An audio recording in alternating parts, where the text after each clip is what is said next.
Hello colleagues, and welcome to another episode of DINCast, where this time we're going to be looking at what the role of standards, and particularly ISO 56002, can do for innovation. And I'm delighted to be joined by Charlie Tuxworth, who was one of the advocates of bringing the standard forward, has been heavily involved with around 40 countries of developing the framework and the standard. And I think I'd be fair to call you an innovation advocate, Charlie?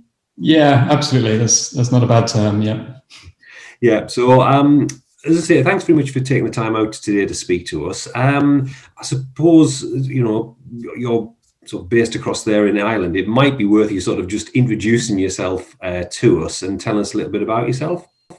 Yeah, sure. Name's Charlie Tuxworth. As you say, I live in Ireland, although I'm still considered to be a blow-in, having only been here for 25, 26 years. I started off in enterprise software, so delivering big, complicated projects into financial services, public sector, criminal justice. And I ran, I suppose at the time, probably one of the largest IT software development teams in Northern Ireland. My normal changed, I guess, as everybody's does these days, but my normal changed in 2013 when I was given the innovation brief in a UK financial services PLC. So my brief was make us more innovative, whatever that means. And literally that was it. That was what we were told to do. So it was great. And I had a chance to investigate new technology, look at new ways of thinking, challenge our status quo. And we brought into commercialization a lot of new services, a lot of new products, learned lots of techniques around creativity, innovation, and then learned them again and learned them how to do them properly the second time round. I mentor startups, SMEs through university and government programs in my spare time these days. And last year during lockdown, I created Innovate Ireland, which is an all-Ireland innovation network not for startups, but mainly for people who are delivering innovation within existing organizations. I mean, that's a fabulous sort of career, and quite naturally you found your home within the innovation space. So tell us a bit more about ISO 56002, which you've been involved with, and what it's trying to achieve. Yeah, it doesn't exactly roll off the tongue, ISO 56002 2019, but it's an international standard, an international guide of what good looks like when it comes to managing an innovation process. I know we'll come on to this, but there's a lot of concern about can you put structure around an innovation, something that's creative. But the ISO standard, which was created by, I think, 43 countries, isn't telling you what to do. It's a guidance document. It doesn't tell you how to innovate. What it does instead is tell you the things that you should probably consider if you're thinking of innovating or you're trying to innovate. So there's a few sort of key areas in it. There's all the strategic elements, the leadership and planning, getting things lined up before you start. There's elements of tactics, if you like, delivery. So the operations that you need to get set up, the kind of support you might need in terms of resources, finance, personnel, and so on, looking at results, so measuring innovation and then working out how to improve the program, how to make things better still, and finally looking at culture, so the all-important alignment of the innovation program to the organization structure, to making sure that it fits really as a good fit for the way that they want to operate. So from somebody who's led lots of innovation programs, why do you sort of, what are the advantages of having a structure such as this in the space of innovation? I think when a lot of companies or organizations start with innovation, they start with all the exciting stuff. So you start with the creativity techniques and the online ideation, so generating ideas collaboratively. And it is exciting and it gets people engaged and it can be fun. And those tactics are really valuable to solve one problem. But if you continue to approach innovation tactically, so just on a piecemeal basis, it can be really hard to make it stick and become business as usual, become the normal within the business. When I worked with one of the departments in the financial services area, and we came up with some fantastic concepts. We got them sign off of the business case. We went back after 2 months and said, how's it going? And they went, we haven't really got going on it. Well, why not? Well, this customer issue came up, or we had these projects to look at, and it was never really a priority. So if you don't put structure and some credibility around an innovation program, it doesn't help you to hit the targets. I mean, companies are measured on return on investment, this month's figures, next month's targets, and so on. And if this sort of fluffy stuff that's being done over by a team, a creative team over there somewhere, isn't being measured and aligned to the corporate goals, then it's always going to be pushed to the back. So long answer, but the structure that the standard brings allows you to put an approach that will give it credibility, give innovation credibility within the organization. So you mentioned a few issues there, particularly around culture. I just wondered, in your experience, what are the key factors to successful execution of innovation programs? Are there some that stand out more than others? I think the key thing is to have a strategy for your innovation process. I mean, if you think of any area of the business now, if marketing will have its own strategy, HR will have its own strategy, sales obviously has a strategy, but they're all fully aligned. They're independent, but aligned to the overall achievement of the corporate goals. So it's kind of, it doesn't annoy me, but it surprises me that organizations think you can do innovation tactically. You can just cherry pick and do bits and pieces of it. But I think you need the same things. You need to have a vision of where you're trying to get to with your innovation. You certainly need to know what might get in the way. What buckets within which you're going to innovate. What are your strategic themes? And if you've got that alignment, then you can say, here's an idea that we've had. It fits into this theme that we're addressing, which actually then knocks on and hits a corporate goal.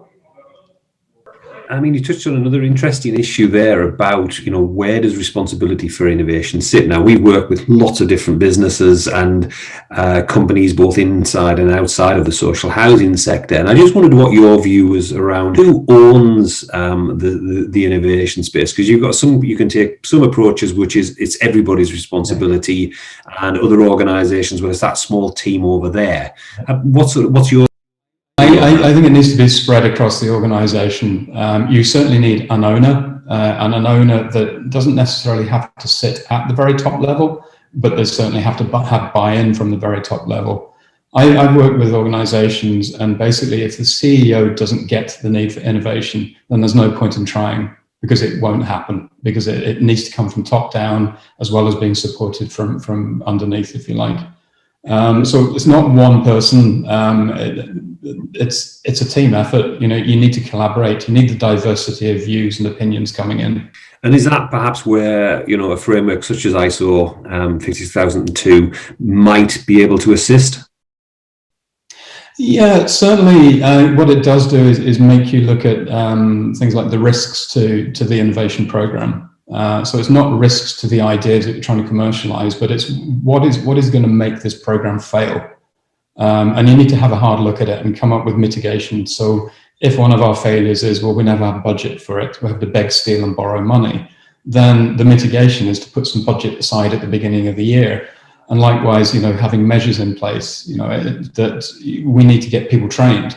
If we're not hitting the corporate KPI of getting people through innovation training, then we're failing as an organization.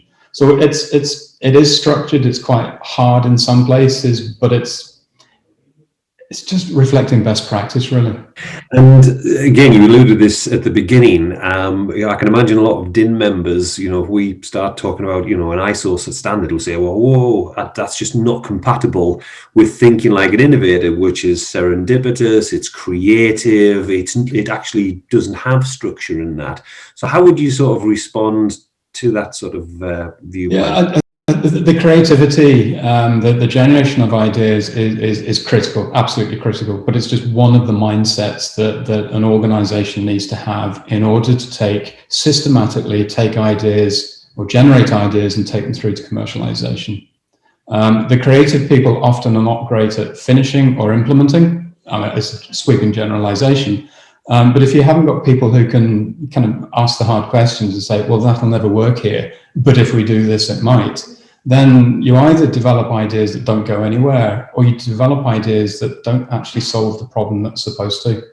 So it fits, the structure of a standard fits quite well around that creativity. And if you look at something like a quality management system, we used to run quality management systems in the software arena, and there was one line in the quality management system that said, and now deliver the code according to agreed standards. It didn't tell us what approach we should take, what methodology, what language, anything like that. It just said, right, now go and do the coding and do it right.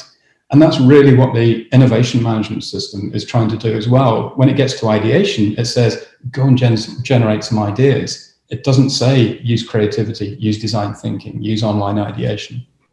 And I wonder, I mean, we've talked previously about the role of failure in innovation, and obviously that can be, quite off-putting to a lot of sort of leaders, because they can see the investment just being sort of wasted around that.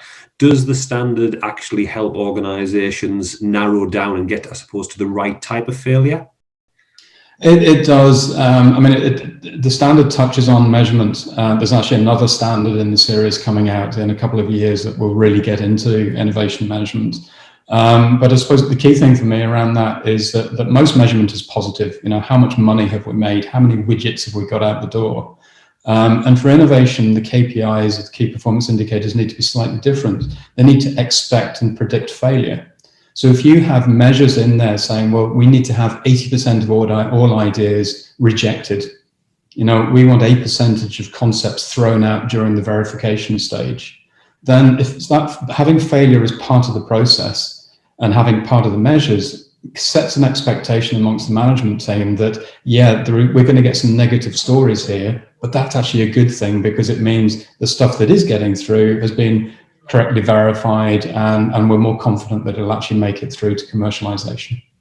And just on those forthcoming standards around sort of measures, I mean, it's an interesting debate that we've had a few times around, do you need different KPIs for innovation-led projects as opposed to normal business as usual ones? And I just wondered what your views were around what are the right sort of measures innovators should be looking at. Yeah, it's hard to do, but you need to move away from having I suppose lagging measures when you measure what has happened, and try and come up with some measures of what might happen. And taking an innovation through to commercialization can take years for some organizations, or months at the least, if you like.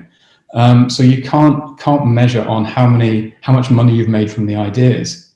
But what you can do is sort of measure throughput. How many people who are actually getting involved in this? How many people are participating in the challenges that we're running? How many ideas are they generating? And how many of those are being verified? So it's still measuring what's happened, but in a much more atomic sort of way, if you like. So you're measuring smaller increments along the journey.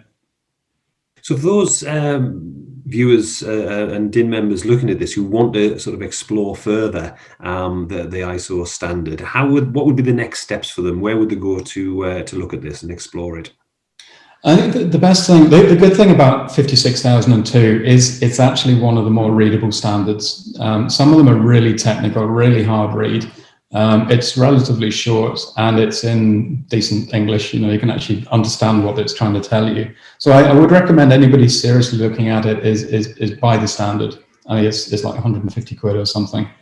It's around that.